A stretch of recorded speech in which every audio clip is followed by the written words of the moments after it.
नमस्ते काद्री न्यूज़ की स्वागतम ना पेरेश्वर।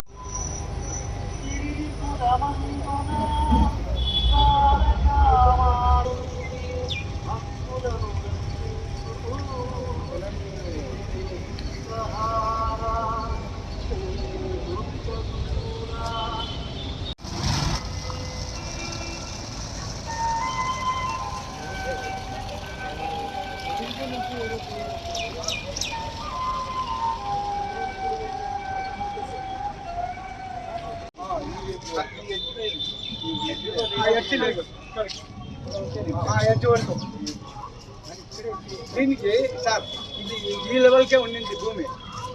మేము హైట్ చేసి డీజన్ రావాలనే ఉద్దేశంతో హైట్ చేసి ఆ డీజన్ వచ్చేసరికి చేసాం. అక్కడంతా హైట్ ఉంది. ఈ వాటర్ వస్తామని తెలిసి ఇది డ్రైన్ పెట్టింది. మళ్ళీ పంపించేద్దాము.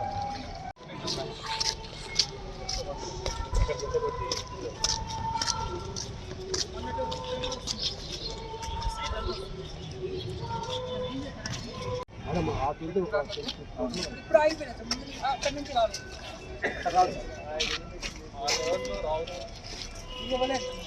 మనం రెండు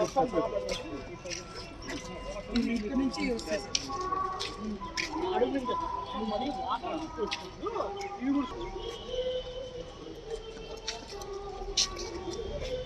అంతా లోడింగ్ కూడా అక్కడే. ఇక్కడే సార్ అంతా అక్కడే.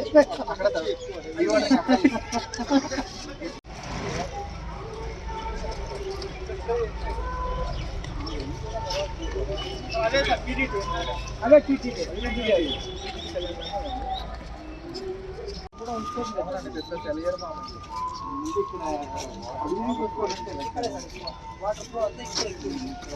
స్పీడ్కి వస్తా ఉంటే ఇక్కడ తగ్గింది. ఇందాక మ్యాప్ ఇక్కడ వాటర్ అంతా ఇక్కడే ఎక్కువ. మీకు పేపర్ మీద గీసాను కదా డీటెయిల్స్ కనుక్కోండి. ప్రాబ్లం ఫేస్ చేసిన తర్వాత కాంట్రాక్ట్ బాబు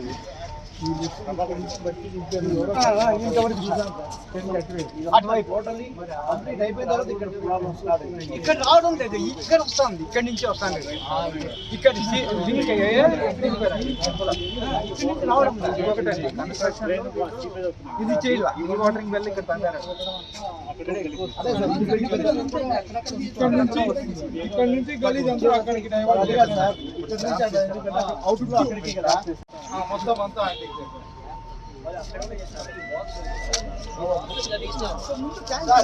ఐరన్ వేసి ఎద్దులతో కబిలంటే తెలుసు. అవి ఒక ధోని మాదిరి చేసి ఎద్దులు డౌన్కి చెట్లను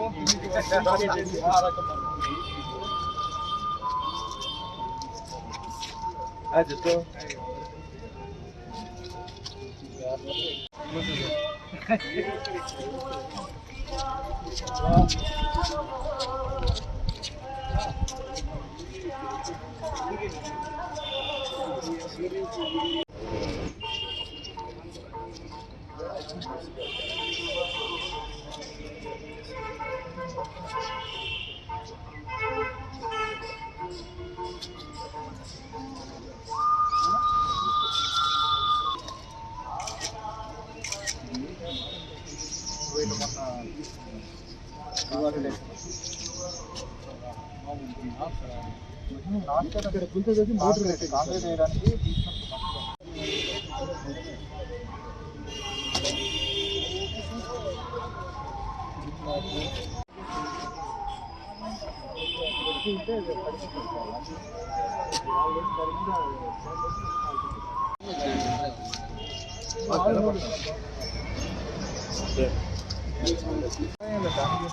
దాని సంబంధం లేదు. అదే ఎంత ఇక్కడి నుంచి వచ్చింది. ఆ నీళ్ళు అడుగు నుంచి వచ్చాయి. ఇక్కడ నుంచి వాటర్ ఫస్ట్ దీన్ని వేరు ఇది మాత్రమే చూసాం. కానీ అవతలేదు ఇది మాత్రం తీసుకున్నాం. కానీ మన కదిరి ప్రాంతం ఇచ్చేది టెంపుల్ నలుమూలన 4 కిలోమీటర్లు. వాటి యొక్క మొత్తము ఒక్కదానికి ఒకటి దాంట్లో భాగంగానే ఆ లాస్ట్లో మీకు ఒక ఇది కనిపిస్తుంది, ఈ కార్నర్. అవి ఎందుకు పెట్టారంటే వాటర్ ఎక్కువ దీంట్లో ఉన్నప్పుడు ఇక్కడ నుంచి ఇంకో పోనేది మీకు అటుపక్క దీని కింద కొంత ఏరియా కూడా ఉన్నట్టున్నారు కదా, సాగు అవును ఉంది సార్. మీరు చెప్పిన గొలుసు చెరువులాగా ఇప్పుడు 4 కార్నర్లో దీంట్లో ఒక లెవెల్ రీచ్ అయిన టెంపుల్ లోపల నాలుగు ఉంది సార్. అదే టెంపుల్ బయట లెవెల్ నాలుగు రీచ్ అయిన ఉంది. తర్వాత దీంట్లో ఒక లెవెల్ రీచ్ అయిన తర్వాత మళ్ళీ దీంట్లో నుంచి ఇది ఉండొచ్చు అని నేను అనుకుంటున్నాను. హైట్లో బ్యాడ్ వాటర్ వస్తుంది రిపోర్ట్స్ వచ్చాయి మాకు. దాని మీద ఇది ఏం చేస్తే మంచిది అనే ఉద్దేశంతో మీరు ఎస్సీ గారు, ఎండోమెంట్ ఎస్సీ గారు, నేను అడ్వైజర్గా ఉన్నాను. త్రిమూర్తిరాజు గారు, ఆయన ఒక స్పెషలిస్ట్, మాధవ్ గారు పైన ఉన్నారు. ఆయన కూడా ఒక ఐఐటి ప్రొఫెసర్, రిటైర్డ్ ప్రొఫెసర్. ఆయన కూడా ఈ సాయిల్ మెకానిక్స్ ఎక్స్పర్ట్ అన్నమాట. సో మేము ముగ్గురు వచ్చాం దీన్ని చూసి స్టడీ చేసి చేద్దామని. దీనిలో మాకు ఇప్పుడు ఇక్కడ వాళ్ళు అందరూ ఉన్న వాళ్ళందరితో మేము కన్సల్ట్ చేసాం ఈ ప్రాబ్లమ్స్ ఏమిటి అనేది. ఇది మొట్టమొదటి ఏమనుకున్నామంటే ఆ అవతల ఒక బ్యాడ్ వాటర్ డ్రైన్ వెళ్తుంది, అక్కడి నుంచి వస్తుందా అని అనుకున్నాం మేము ఇది రాకముందు. కానీ ఇదంతా చూసి వీళ్ళతో డిస్కస్ చేసిన తర్వాత తెలిసింది ఏంటంటే ఊళ్ళో ఉన్నటువంటి డ్రైన్ వాటర్ కూడా ఇటు నుంచి అటు నుంచి వస్తుందేమో అని ఒక అనుమానం వచ్చింది మాకు.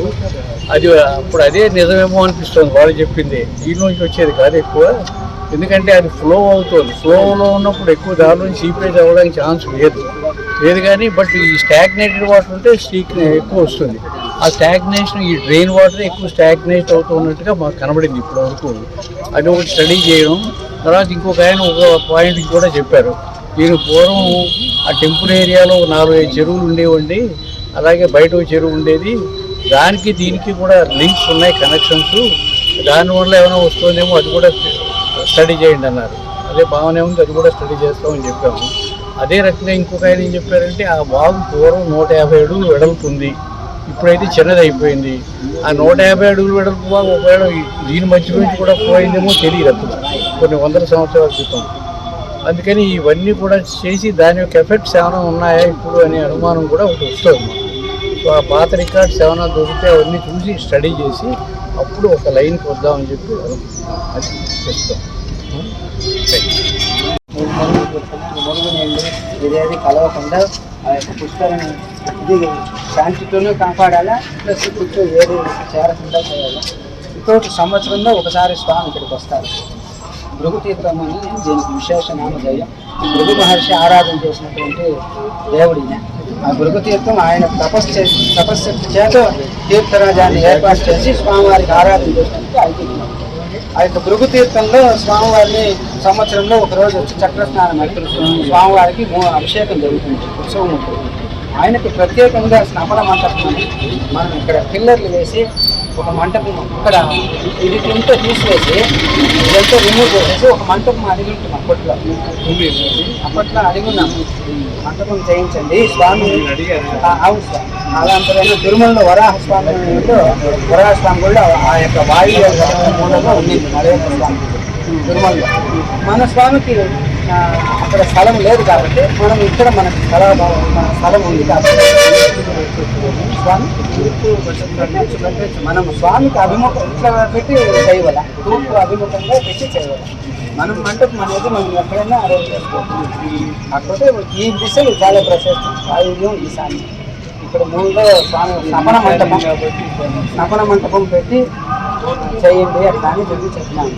ఇది కిందకి వచ్చి మామూలుగా యథాస్థానంగా చంద్రకాళ వారు మాత్రం కిందకి వచ్చి ఆయనకు ఆరాధన చేసి ఆయన్ని మాత్రం ముంచి మళ్ళీ యథాస్థానం స్వామివారికి చేస్తారు.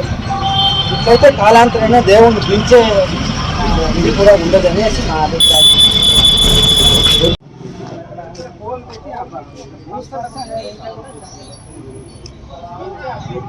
ఒక డ్రైనేజ్ అటు నుంచి ఎంట్రీ ఉంటుంది, అటువైపు నుంచి వస్తూ ఉంటుంది. ఇక్కడ ఎటువైపు ఉందా ఒక హోమ్ బట్ట పెట్టేసి భూ స్పర్శ తగ్గుతుంది. భూస్పర్శలు మాత్రం ఉండాలి. అంటే మిగతా ఏ కాంట్రీ ఉన్నా అక్కడ కన్నాలు పెట్టడానికి అడుగు నుంచి నీళ్లు స్పర్శ తగ్గుతుంది. కాలాంతరైనా దానికి శాస్త్ర రీత్యా అది శాస్త్ర ప్రకారం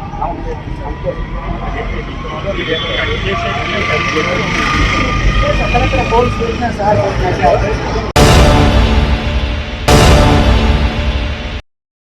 ఈ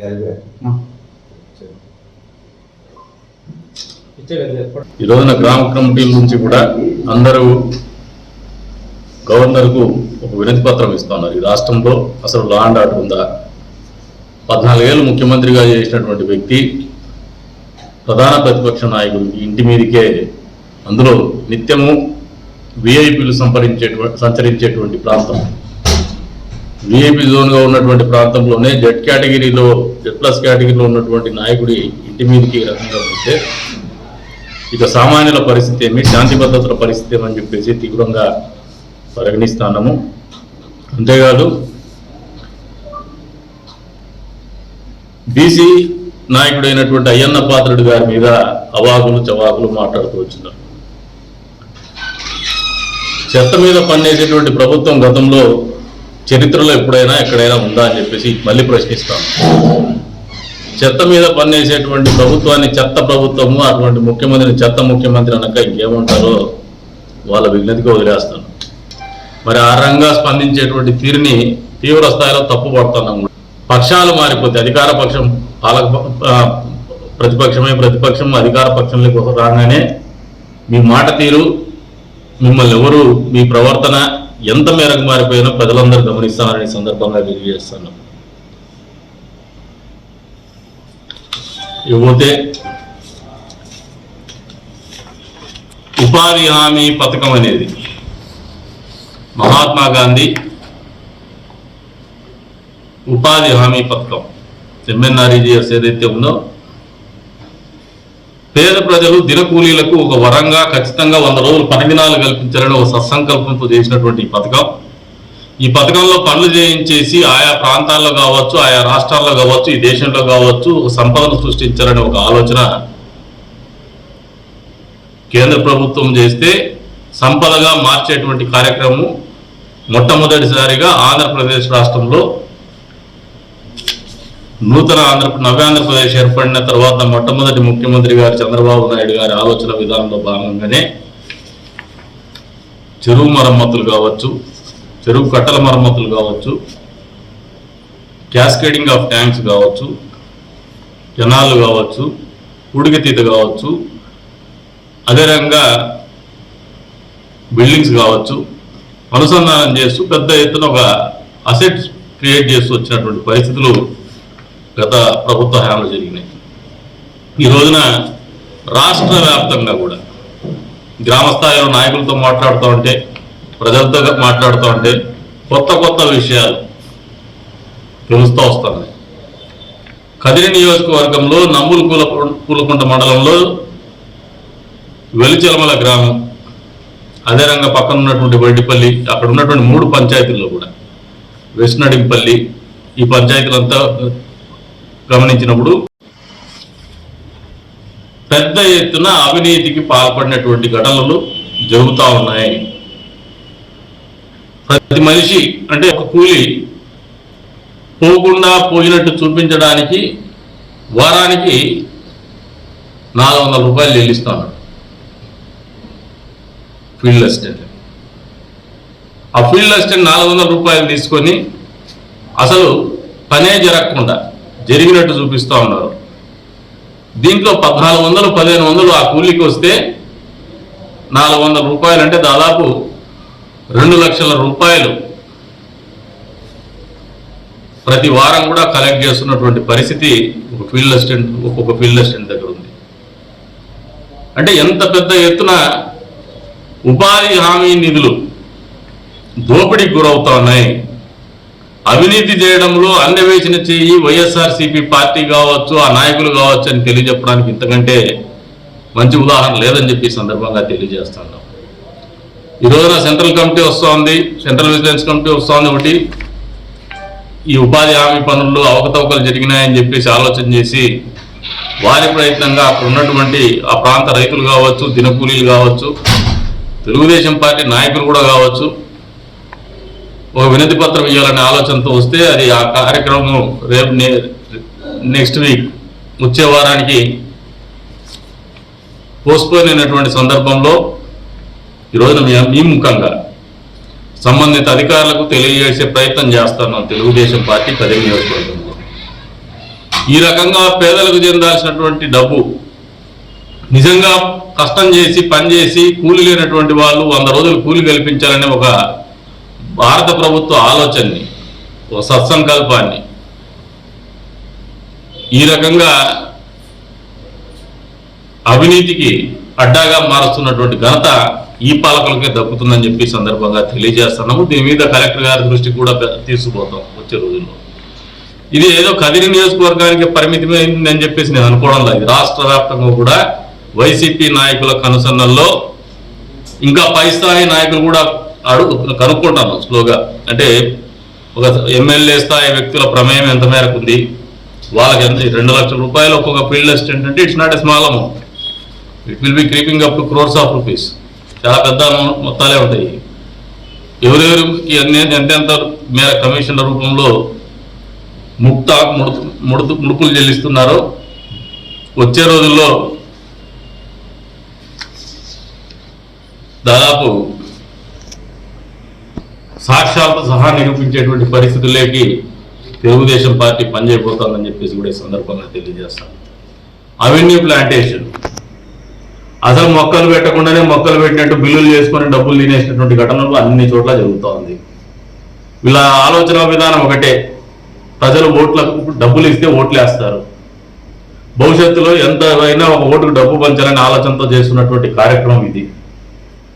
దీన్ని ప్రజలందరూ కూడా గమనిస్తూ ఉన్నారు. అంతేకాదు సంబంధిత అధికారుల దృష్టికి తీసుకుపోతాం. అవసరమైతే వచ్చే రోజుల్లో ఒక పబ్లిక్ ఇంట్రెస్ట్ లిటిగేషన్ కూడా కోర్టులో వేయబోతాం. హైకోర్టులో కూడా సంబంధిత అధికారులు కావచ్చు, ఫీల్డ్ అసిస్టెంట్లు కావచ్చు, ఏపీడీకి ఏపీఓకి సంబంధం ఉంది లేదు అనేది మాకైతే ఇదమితంగా తెలియదు. కానీ ఇప్పటి వరకు వచ్చినటువంటి విషయాలను బట్టి భవిష్యత్తులో వాళ్ళు ఎవరున్నా కూడా ఒళ్ళు దగ్గర పెట్టుకొని పనిచేయాలని చెప్పేసి హెచ్చరిస్తా ఉన్నాం. సంబంధిత ఫీల్డ్ అసిస్టెంట్లు అయితే పద్ధతి మార్చుకోకపోతే వచ్చే రోజుల్లో అక్కడే వచ్చి రోడ్డు మీద కూర్చొని అసలు మీరు 2020-21 చేసిండే పనులకు మీరు చెల్లించినటువంటి బిల్లులు వర్కులు చూపించగలిగితే మీరు పనిచేసినట్టే కూడా ఒప్పుకుంటాం. నాకు తెలిసి మీరు ఎక్కడ కూడా చూపించే పరిస్థితిలో కూడా లేరు. మీరు అంటే ఈ మధ్య నిన్న ఇవాళ కొద్దిగా చెట్లు పెట్టేటువంటి కార్యక్రమం చేస్తాం. అంటే పేదవాడి దగ్గర నోటికాడ కూడు కూడా అవినీతికి ప్రత్యేకించి మినహాయింపు లేదు, ఈ అవినీతికి మినహాయింపు లేదనే రకంగా ఈ వైసీపీ ప్రభుత్వం చేస్తున్నటువంటి ఆగడాలను, వైసీపీ నాయకులు చేస్తున్నటువంటి ఆగడాలని ప్రజలందరూ కూడా గమనించాలని చెప్పేసి కూడా ఈ సందర్భంగా తెలియజేస్తాను. ఇటువంటి వాళ్ళగా మీరు అధికారం ఇస్తామనేది కూడా ఆలోచన చేసుకోమని చెప్పేసి తెలియజెప్తాను. ఏదైతే ఈ అవినీతి ఉందో గతంలో చిత్తూరు జిల్లాలో సాక్ష్యాలతో సహా రుజువు కాబడింది, నిరూపించింది తెలుగుదేశం పార్టీ. కదిరి నియోజకవర్గంలో కూడా దీనికి కావాల్సినటువంటి డేటా మొత్తం కలెక్ట్ చేస్తున్నాము. వచ్చే రోజుల్లో పూర్తి సాక్ష్యాధారాలతో కలెక్టర్ గారిని కలుస్తాము. అదే రకంగా ఎన్ఆర్ఈజీఎస్ కమిషనర్ ఎవరైతే ఉన్నారో ఈ రాష్ట్రంలో ఆయన కూడా కలవడం, కిషాశంకర్ గారిని ఆయన కూడా కలవడం జరుగుతుంది. ఆయన ఈ రోజున ఈ జిల్లాలో ఇక్కడే ఉన్నారు కాబట్టి పత్రికాముఖంగా కూడా ఆయన దృష్టికి కూడా ఇది తీసుకుపోతాను. ఆయన కూడా దీని మీద దృష్టి సారించాలని చెప్పేసి కూడా కోరుతాను.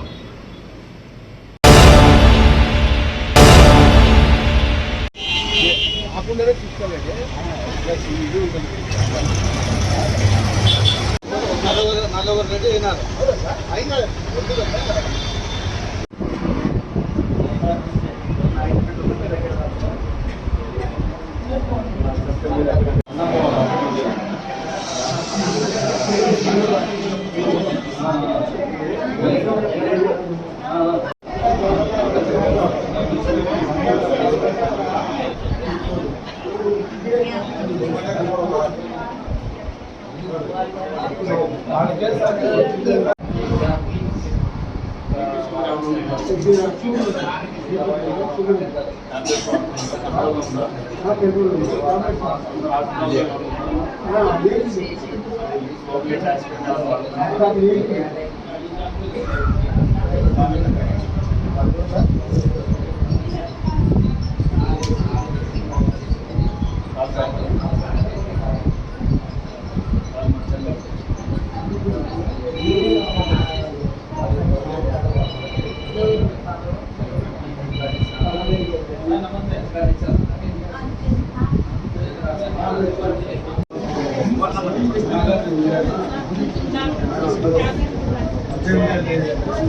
అంటే లాస్ట్ జనాలు తగ్గితే కూడా రాయిస్తారు.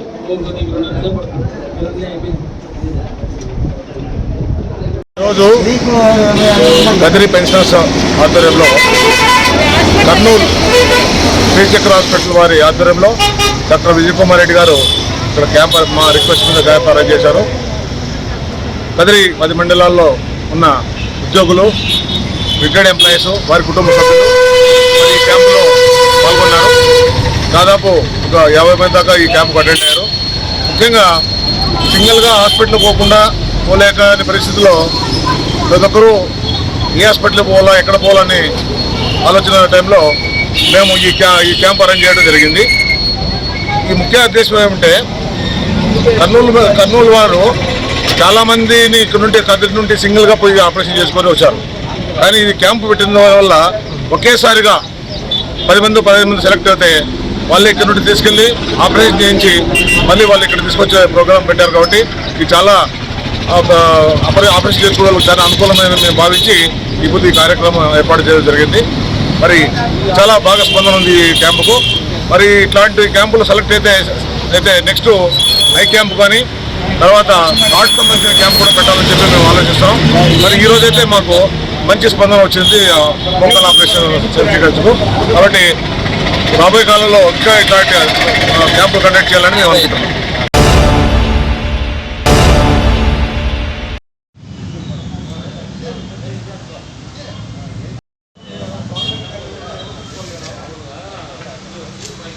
లైవ్ స్ట్రీమింగ్ ఇవ్వడం జరుగుతుంది. మీ అందరికీ కూడా ఆహ్వానాన్ని పంపించడం జరిగింది. 7వ తేదీన మొత్తం 9,000 మంది ఎస్ఎస్జి గ్రూప్ మెంబర్స్ దీనిలో బెనిఫిట్ కాబోతా ఉన్నారు. చైర్పర్సన్ గారి పర్మిషన్తో మీ అందరికీ తెలియజేయడం జరిగింది. తర్వాత మరి చైర్పర్సన్ గారి సూచనల మేరకు ఎజెండాలోని అంశాలు తెలియజేయడం జరుగుతుంది. ఈనాటి సాధారణ సమావేశంలోని 1వ అంశం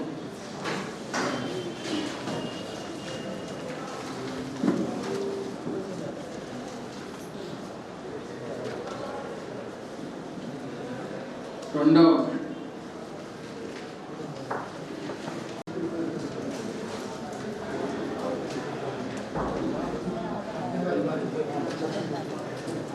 మూడవ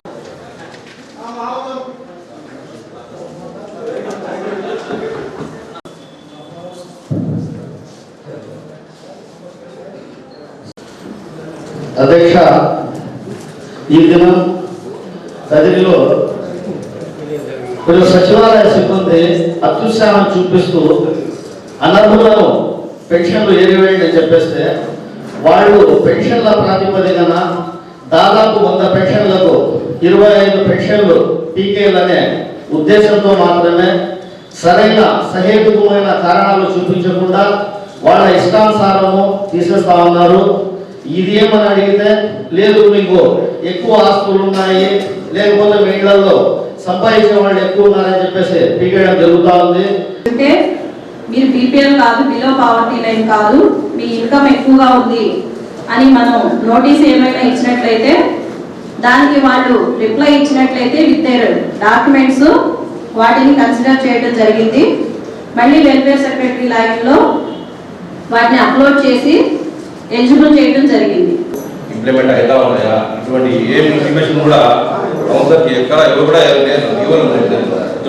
కాబట్టి సచివాలయ సిబ్బందికి కౌన్సిలర్స్తో చెప్పి ఇది చేయండి మేడం, సపరేట్ మీటింగ్ వేయండి, కోరుతాము. కౌన్సిలర్స్ అందరికీ ఇంటిమేట్ ఏది కూడా మన సచివాలయంలో మన వార్డు అనేది కూడా ఇంటిమేట్ చేయాలని చెప్పి కోరుతాము.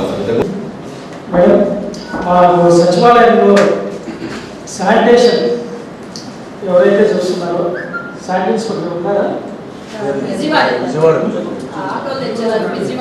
శానిటేషన్కి ఎవరైతే కార్యదర్శి ఉన్నారో, సెక్రటరీ ఉన్నారో ఆయన మాకు వార్డులో అందుబాటులో లేడు. 6 months అవుతుంది. పూర్తిగా అందుబాటులో లేకపోవడంతో రెండోది ఆటోలు ఏ ఒక్కటి కూడా అడపాల స్ట్రీట్ అనేది దరిదాపు అంటే 2000 నుంచి 3 జనాభా దరిదాపు 5-6 వేల మంది ఉన్నారు మేడం. 4వ వార్డు కానీ 5వ వార్డు కానీ 7వ వార్డు కానీ ఆటో అనేది తిరగడం ఎంత ప్రాబ్లం అవుతుందంటే మీకు కనీసము ఇక్కడ తిప్పిన తర్వాత అక్కడైనా అడ్జస్ట్ చేయాల్సిన అవసరం ఉంది.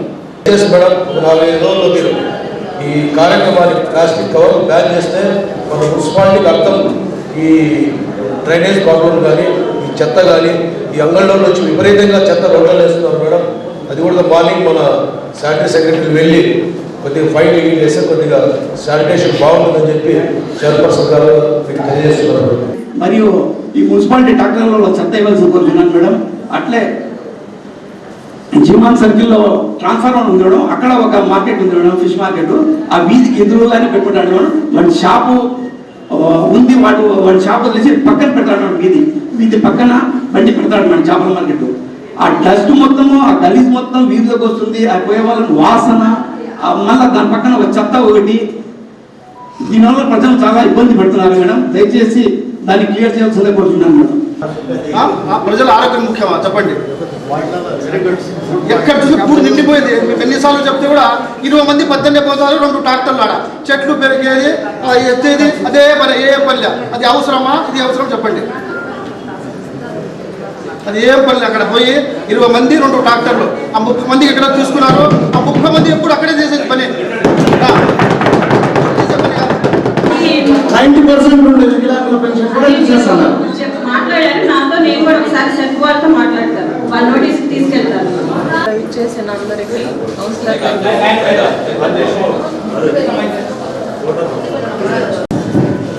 ఇక్కడ ఇచ్చేసిన సభలకు నమస్కారంతో ఈ కౌన్సిల్ మీటింగ్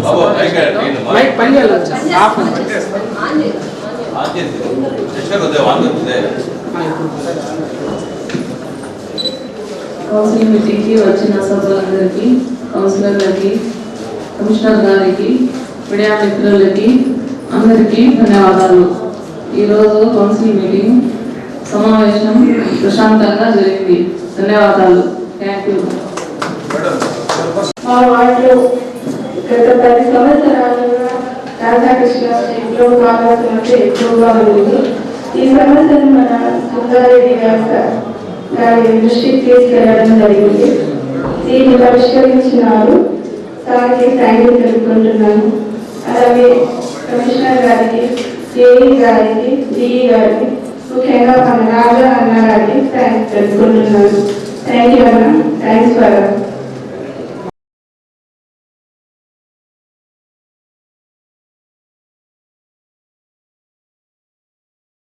ఇది బిల్డన్ అప్డేట్స్. మరో బిల్డన్ మళ్ళీ కలుద్దాం. అందరికి సెలవు. నమస్తే.